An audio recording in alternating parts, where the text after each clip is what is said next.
estoy aquí el día de hoy muy contenta porque he sido invitada por la Dirección de Libros Raros y Manuscritos en la Biblioteca Nacional, la sala que yo más aprecio en esta institución y en cualquier institución de este país. He sido invitada para que les hable en función de que se está desarrollando a partir del 12 de noviembre al 22 de noviembre de este año de 2020 la FILBEN 2020. Y este año el país invitado es México. Cuando me llaman los colegas de esta institución para que participe el día de hoy, sin duda no tuve ninguna vacilación al decirles el tema que me interesaba. Y el tema que me interesa, el que les voy a poner hoy en 30 minutos, es una comparación entre una gran intelectual mexicana, a quien sin duda ustedes han escuchado nombrar si no han leído, que fue Sor Juana Inés de la Cruz. Yo voy a hablar con ella como representante emblemática de México, una de las figuras sin duda más reconocidas de ese país en el plano internacional. Y voy a hablar a su vez de una venezolana, esta sí menos conocida y que debería ser referencia para todos nosotros. Yo quiero, con la excusa de Sor Juana, introducirlos a ustedes en el conocimiento de una venezolana sin igual, sin par. Ella se llamó Virginia Pereira Álvarez. Entonces voy a hacer una suerte de comparatística entre estas dos mujeres. No es azarosa la comparación. ¿Por qué? Porque cuando se habla de los movimientos liberadores de las mujeres en el mundo, sobre todo en el mundo occidental, hay una tendencia ya consensuada, que es que cuando hay una mujer de avanzada en América Latina, la tendencia es compararla con Sor Juana. Y entonces, escritoras como por ejemplo Gertrudis Gómez de Avellaneda, en Cuba, o las peruanas, que son muchas en el 19, o las argentinas y las brasileñas y las colombianas, que son muchísimas más, a casi todas ellas se les ha comparado con Sor Juana, precisamente por su dimensión liberadora, por ser ellas las que iniciaron esto que ahora sin duda se llama el movimiento feminista. Y entonces, que yo me atreva a comparar a una venezolana con Sor Juana no es azaroso ni es injustificado, es totalmente justificado este esfuerzo que hago. Bueno, ni tan esfuerzo, este deleite que me significa establecer un diálogo entre estas dos mujeres sencillamente ejemplares. De Sor Juana les voy a hablar poco, en verdad, por lo que les he dicho antes, porque es mujer bastante conocida, aunque nunca está de más que nos retrotraigamos un poquito al pasado para quien no la haya leído, no haya nunca escuchado hablar de ella, pueda más o menos refrescarla en el tiempo. Sor Juana nace en el siglo XVII y nace en 1648 para unos y en 1651 para otros. Alcanza a vivir poco más de 40 años, alcanzó a vivir hasta los 47 años, y lo que la particulariza es su vocación ante el conocimiento, esa necesidad que en ella siempre estuvo presente ante el hecho que significa el estudio. Fue tanto en ella desde que nació esta necesidad de estudiar que cuando ella acompañaba a su hermana mayor para que la enseñaran a leer, ella le dijo a la maestra que la mamá también, digamos, la había sumado a ella para que le enseñaran a leer y escribir. Y con esa mentira, digamos, esa mentirilla, Sor Juana aprendió a leer a los 3 añitos, a los 3 años. Allí comenzó a devorar en la biblioteca de su abuelo materno. Y al cabo de 9 años ya estaba en capacidad ya de discutir, de hablar, y sobre todo de discutir. Bueno, entonces ella recibe apenas 20 lecciones de latín, y con 20 lecciones, yo llevo más de 100, imaginen ustedes, ella con 20 lecciones aprendió el dominio del latín como cualquier latinista masculino de sus tiempos. Y entonces, cuando ella tiene 9 años, los papás llegan y se van a la capital, a México. Y en México, la fama empezó a correr muy pronto y es invitada a la corte, al virreinato. En la corte ella se hace muy amiga de la marquesa de Mancera. Probablemente un marquesado no haya sido muy importante, digo yo, porque yo de nobles no sé nada, ni me interesa tampoco. Pero en todo caso, no sería gran cosa si no tomáramos en cuenta que esa marquesa era la virreina, nada más y nada menos. Ella era la virreina. Entonces, Sor Juana ingresa en la corte como dama de compañía o de honor, que era el nombre que se le daba, de la virreina. Parece ser que la virreina la admiraba mucho, porque esa chiquita de 15 años era capaz de hablar de tópicos que muchos hombres no podían ni siquiera rozar por ignorancia. Y entonces llega el momento en que el virrey, hay quien ha dicho que es por acto de ver este ser raro, esta mujer que sin inducción académica formal había alcanzado ese estatus de intelectual proba, lo cierto es que el virrey auspicia un acto, lo que llamaríamos ahorita en lenguaje muy televisivo, un show. El virrey organiza un show y ese show consistió en hacer un acto público donde esta muchachita, que tenía en ese momento 17 años, iba a ser interpelada. Esta interpelación muy, digamos, muy laxo el término, iba a ser interpelada académicamente por 40 doctores de la Universidad de México. 40 doctos.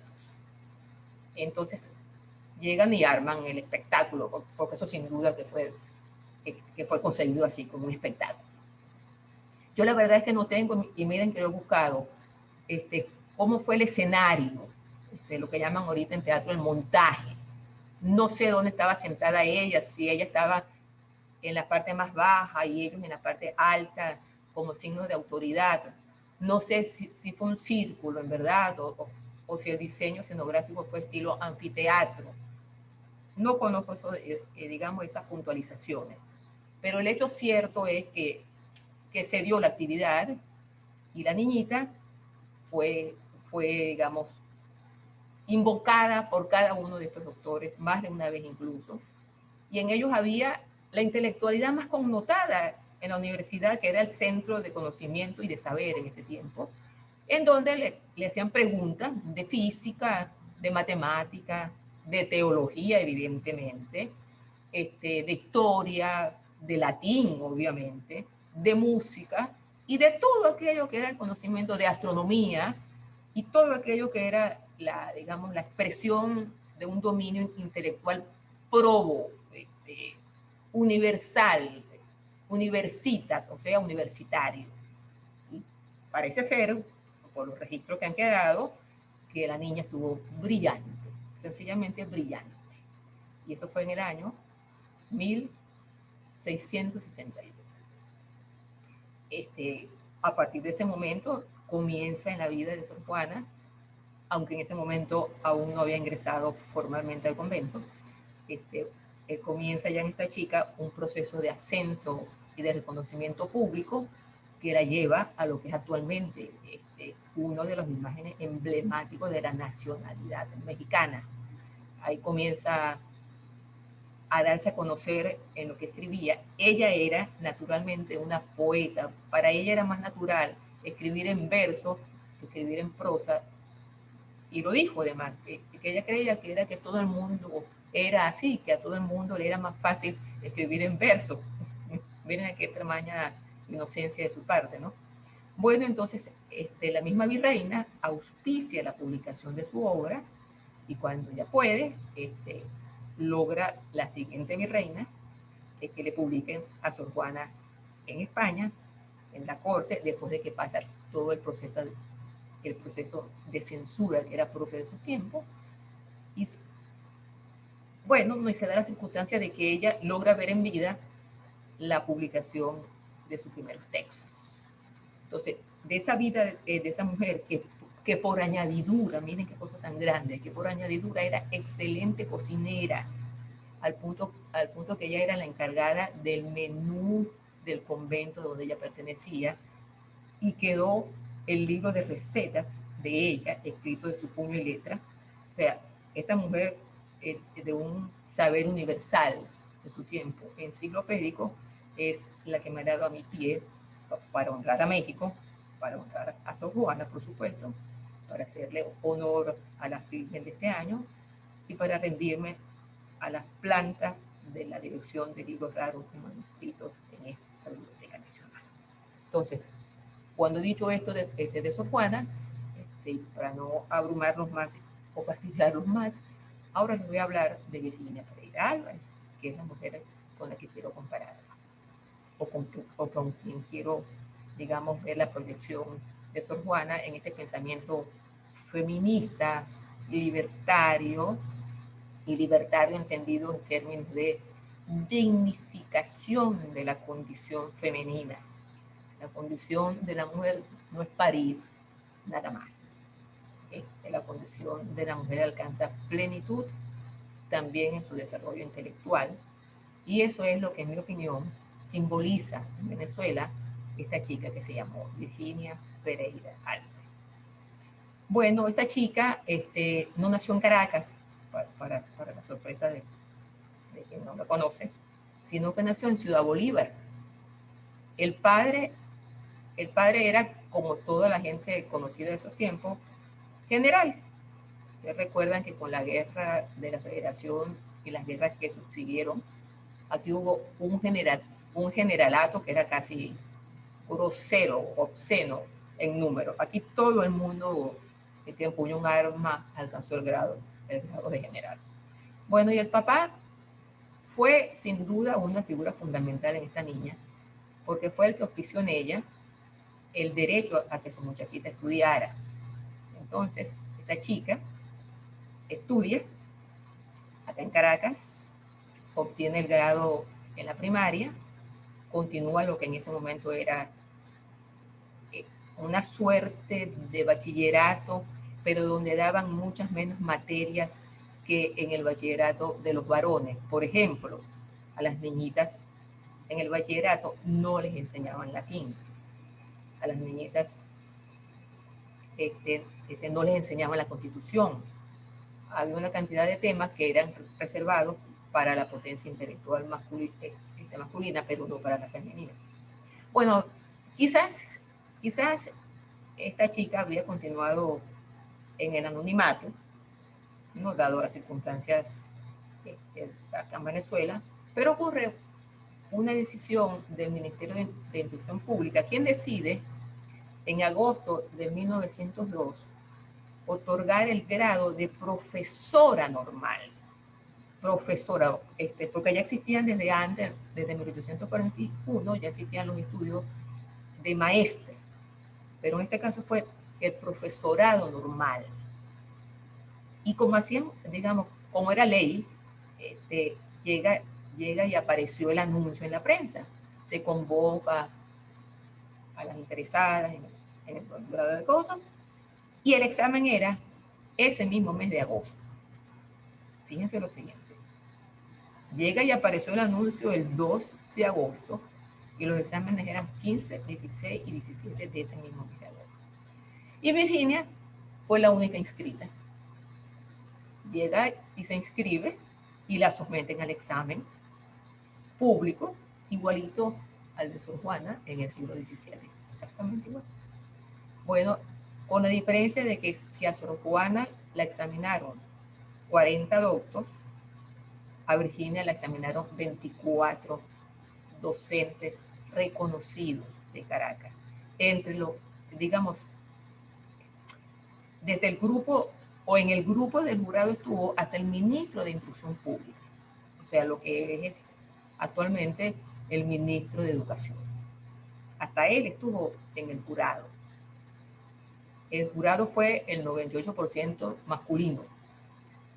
Y como no me la sé de memoria, yo les voy a leer cuáles fueron las materias a las que, digamos, a las que fue sometida esta postulante. Y las materias fueron las siguientes: sistema métrico, geometría elemental, aritmética y álgebra, pedagogía, geografía de Venezuela, botánica, zoología, mineralogía, higiene, economía doméstica, música, dibujo y pintura, fisiología, física, anatomía, agricultura, sintaxis, prosodia, literatura, historia patria, geografía universal, inglés, mitología, francés, declamación, historia antigua, historia sagrada, historia griega, historia romana, historia de la Edad Media, historia moderna y, como era el cierre de todos esos actos, labores, o sea, la destreza en la costura y en el bordado.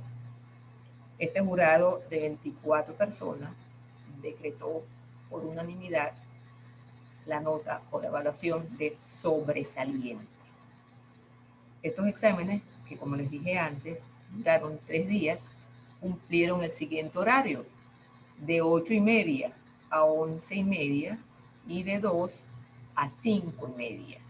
Repito, de 8:30 a 11:30 y de 2 a 5:30 durante 3 días en ese horario sin tregua y sin cuartel. Pero a diferencia del examen que vivió o padeció o sufrió Sor Juana, aquí hubo un elemento que lo diferencia y es el siguiente, que hubo invitación ampliada, escogieron, digamos, el espacio muy amplio, y como lo presidía el ministro, se entrevistó y se invitó a las autoridades civiles, eclesiásticas, militares y público en general, de manera tal que la sala estaba atiborrada de personas. En las notas de prensa yo calculo alrededor de unas 200 personas. Cada examen, cuando la niña llegaba y exponía, casi en todas las materias, cuando ella llegaba y cerraba la boquita, estallaba una estruendosa ovación, porque tal parece que el dominio intelectual de esta niñita era sobresaliente, como fue, digamos, la nota final que la mereció. Era notable, tan notable como fue lo que hizo después y que paso a contarles con lo que dejo ahora atrás a Sor Juana, porque me interesa que se conozca a esta venezolana, a quien hemos ignorado tanto. Bueno, como quien me conoce, me identifica como una apasionada en la revisión de archivos. Yo estaba ya hace años revisando la prensa que habían llegado a publicar en Venezuela las compañías de tabaco. Aquí en Venezuela hubo muchas empresas dedicadas al ramo de la tabacalería y muchas de ellas, las más connotadas, llegaban y se comprometían con la publicación de su revista, en donde aparte de que le hacían, digamos, algo así como la publicidad a su producto, auspiciaban las artes, la ciencia y las letras. ¿Y cuál no es mi sorpresa cuando me consigo un periódico ¿no? de pequeñito formato, en 1905, que era el órgano de difusión de una empresa de cigarrillos llamada La Hidalguía? Y ahí me encuentro la convocatoria a un concurso de belleza. Como me interesa en Venezuela, entre otros temas, hacer la historia de los concursos de belleza, allí me entero que esa compañía había hecho un concurso anterior en 1902 que no tuvo mucho impacto. En cambio, este de 1905 lo diseñaron distinto, lo pensaron distinto. ¿Y cómo lo pensaron? Bueno, lo pensaron así. Lanzaron a candidatas por cada estado. Entonces estaba la de Lara, estaba la de Caracas, Sucre, etcétera, etcétera, etcétera. Y entonces inventaron que en la cajetilla de cigarrillo estaba el nombre, estaba el espacio en el cual las personas interesadas llegaban y escribían el nombre de la candidata a quien ellos daban de ganadora y mandaban eso a Caracas, a la sede de esta empresa, a la sede de Hidalguía. Bueno, lo cierto es que quien ganó fue la candidata de Lara. no había, digamos, el modo de que vieran el rostro, así que no sé en qué consistió, digamos, la argucia estratégica como para convencer a la persona de por quién votaba. Pero el hecho cierto es que lo que me interesa destacar aquí es que una de las candidatas era Virginia Pereira Álvarez. Entonces, no solamente era, digamos, inclinada al estudio, al dominio de lenguas, dicho sea de paso, sino que también le interesaban lo que pudiéramos ahora considerar en cierto grado frivolidades. No le interesaba eso, entrar a concursar aquí en esta, digamos, esta convocatoria de la belleza venezolana. Oye, bueno, llego y tomo el dato y me interesa el dato y digo, oye, pero qué cosa tan curiosa. Entonces un día estoy revisando una de las revistas que es mi pasión, que es la revista El Cojo Ilustrado. Yo escribí acerca del Cojo Ilustrado un libro que apareció en el año 2017 y yo la he revisado muchas veces, pero en 1910 advierto la imagen que está en la página 577 del grupo de estudiantes en la Universidad Central en ese año. Y cuando veo, hay una mujer. Y digo, ¿pero qué es esto? Hay una mujer en un grupo de estudiantes de la Universidad Central de Venezuela en 1910. Y para mi asombro, encuentro que la mujer que está allí es Virginia Pereira Álvarez. Bueno, ahí me entró ese gusanito de la curiosidad. ¿Y qué estudió Virginia Pereira Álvarez? Bueno, y como acá en la Biblioteca Nacional está casi todo, me voy a otra sala, que es a la sala general, y ahí estaba la tesis de grado de bachiller de Virginia, que fue en el año 1910. Bueno, el título de esa tesis es Hidratos de carbono.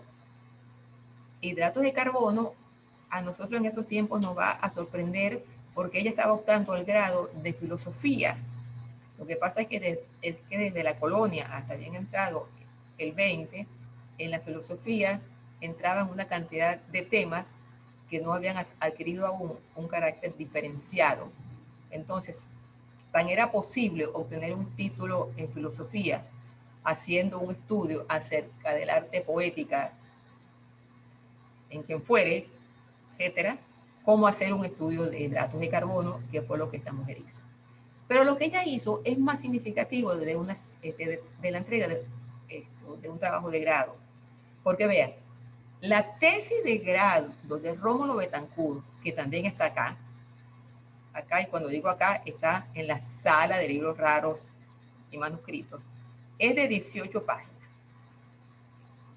La tesis de grado, que fue, digamos, el que esta mujer entregó en 1910, es de 104 páginas.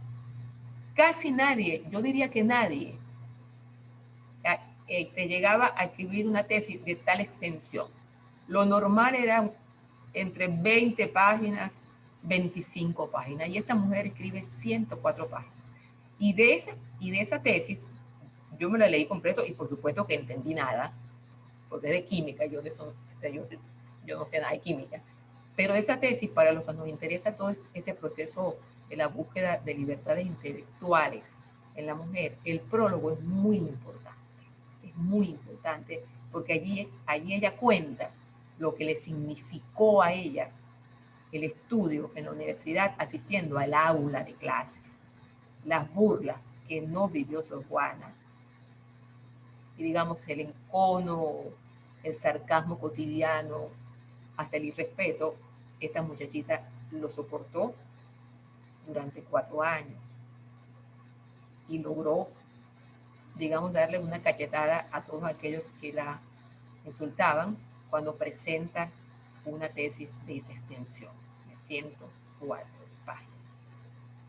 Bueno, tal parece que el texto fue conmocionante, y lo digo porque el texto lo reseñó la prensa. Cuando la prensa reseñaba, qué sé yo, el libro de alguien o el acto público de alguien, era porque había impactado, por la razón que fuera, pero el material había impactado. Bueno, entonces, cuando consigo aquella tesis, bueno, estaba encantada de la vida. Y entonces en el archivo de la Universidad Central me entero que ella entró a estudiar medicina en 1911. Entonces, aquí les quiero hacer el paréntesis siguiente, que las personas que siguen creyendo que fue en la década de los 30, cuando egresó de la Universidad Central en Venezuela, la primera mujer universitaria, eso no es cierto.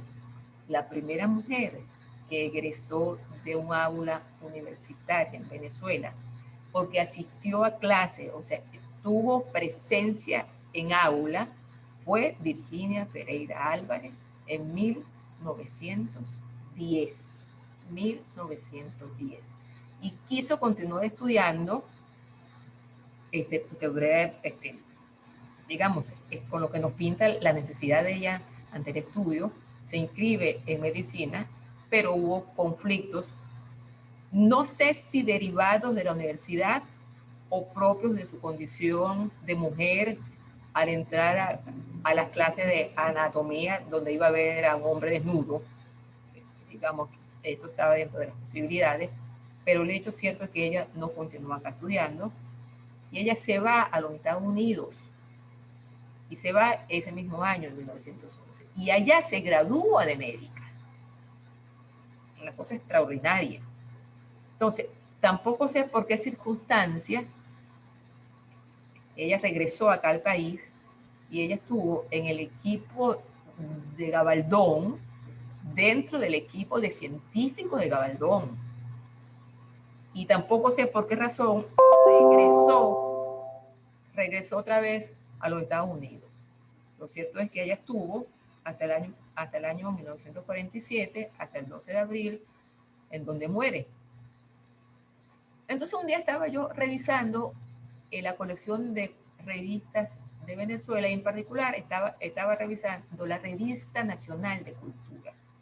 Y para mi sorpresa, me encuentro en 1941 2 capítulos de una novela escrita por una venezolana residenciada en los Estados Unidos, y el título de esa novela era El Ávila mira hacia abajo.